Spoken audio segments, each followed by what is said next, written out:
Hey guys, and welcome back to Morgs Menu. So today we're doing another copycat recipe, and that's going to be a copycat recipe for the Taco Bell Chicken Quesadilla.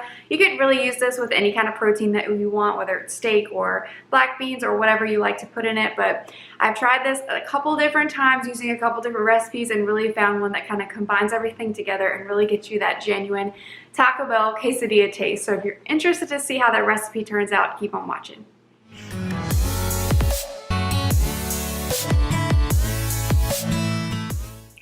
Alright, so as always, we'll go over the ingredients that we'll need, and then I'll bring you in step by step on how we're going to make the quesadilla. So to start, I've gone ahead and diced up some chicken. I just used kind of thin sliced chicken breasts, so you just want to kind of dice them up into bite-sized pieces. Again, you could use whatever protein you wanted on this. Also, since it's a quesadilla, we're going to need some wraps. I have these Mission Carb Balance ones just because this is what we typically have on hand. But you just want to make sure whatever tortilla that you get, it's the big, large burrito size, so it can kind of fold over and be that normal size. You could really use any size that you wanted, but if you want it to be kind of the size, just like a quesadilla from Taco Bell, you'd want to get the big one. Also, without cheese, you obviously can't have a quesadilla, so I actually found this Taco Bell Mexican Melty shredded cheese from Target, so you may be able to find that. It's just shredded mozzarella, white cheddar, sharp cheddar, and mild cheddar cheeses, so you could use whatever Mexican blend. That's what I typically use, but I found this one in Target and figured for the video we might as well try it. And then the main part that really makes this kind of a Taco Bell quesadilla versus any other cheese and chicken quesadilla that you could make would be the sauce. So I kind of use a sauce from a base from a recipe I found on Pinterest, so I'll link that original one down below, but I've tweaked it just slightly, kind of based on what I personally think reminds me the most of the Taco Bell Chicken Quesadilla. So I'll list all the ingredients kind of how I do in the description box down below if you want to make this yourself. So to start with the base, you're just going to need whatever mayo you like to use. And then you'll also need some pickled jalapeños. I have these from Trader Joe's, but you can use literally any type of kind of canned or jarred jalapeños. And then you'll also need a little bit of sugar. And then lastly, you need lots of different spices. So you could honestly kind of just use like maybe like taco packet seasoning or fajita packet seasoning and make it taste pretty similar, but I'll show you the exact ingredients that I use. So as a kind of classic, we're going to use chili powder, paprika, and cumin, garlic powder and onion powder because they make everything better, and lastly just some salt and pepper. So the first thing we're actually going to do is go ahead and start the sauce. That way you can throw that in the fridge and kind of let it sit. The longer it sits in the fridge and kind of all the flavors come together, the better. So like I mentioned, we're going to start with a half a cup of mayo as our base. This is going to be made for 2 quesadillas, so just kind of double or half this recipe depending on how many you're making. I also have already diced these, but it's about 3 teaspoons of the jalapeños along with 4 teaspoons separately of the juice. You also need 1 teaspoon of sugar. And then you just need a teaspoon each of the rest of your spices, so chili powder, cumin, paprika, onion powder, garlic powder, salt, and pepper. I kind of just like to eyeball these, but they're about a teaspoon each.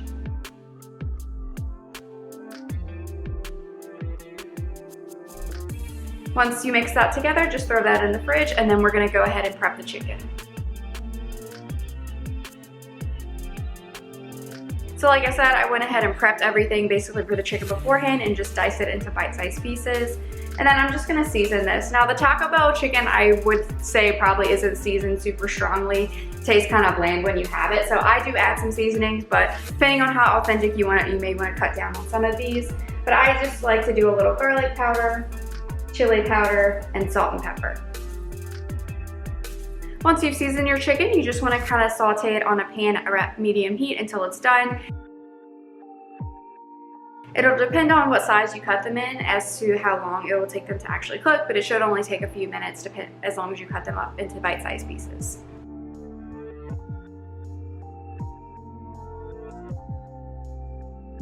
Then once your chicken's fully cooked, we're just going to go ahead and make the quesadilla. So as always, we'll kind of leave the pan at similar heat around medium.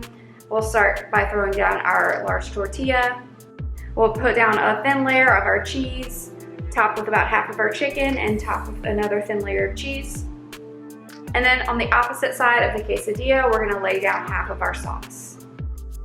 Once your sauce is spread out, you can just fold that over, and then you're just going to cook it on each side for a few minutes until it's fully cooked. Again, it's dependent on your pan and your quesadilla and how crispy you want it, on how long, but I'd say about 4 to 5 minutes on each side should be plenty of time.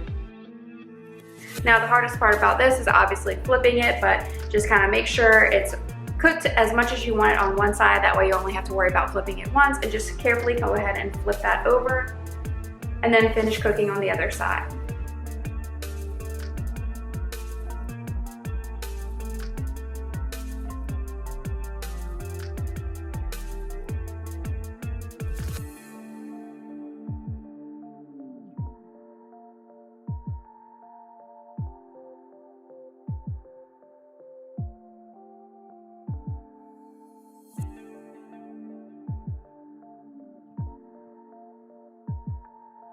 Once that's done, that's it. All you have to do is just kind of slice it how you'd like it. I'm going to cut it with my little pizza cutter here, and then it's ready to go. All right, and here's the final product. It gets nice and crispy on the outside. You could probably cook this in the air fryer too if you got one of those for Christmas, like I know a lot of people did, but you can kind of do it either way. As long as it's cooked and crispy on the edges, that's all you really need. But this is a really good one, really super easy recipe if you wanted to kind of start trying out different Taco Bell recipes or just different restaurant recipes in general. This is a really good one to kind of just test out because it's super simple, really delicious. You can make as many or as little as you want depending on how much you want. We're going to pair it with some refried beans and some rice just because that's what we typically do. But you can pair it with whatever you want, dip it in whatever sauce you'd like. If you have some leftover packets from the millions that they gave you in your bag the last time you went to Taco Bell, you can pair that on the side as well. But as I mentioned, I'll leave all the steps and ingredients that I use in the description box down below, as well as link the original recipes I kind of started with for inspiration. But if you have any questions, feel free to leave those in comments down below. If you're new to my channel, make sure you follow me on Instagram and TikTok for content throughout the week, and subscribe so you don't miss out on any of the videos that I post on Wednesdays and Sundays. Thanks again for watching Morgs Menu, and I hope you have a great day. Bye guys.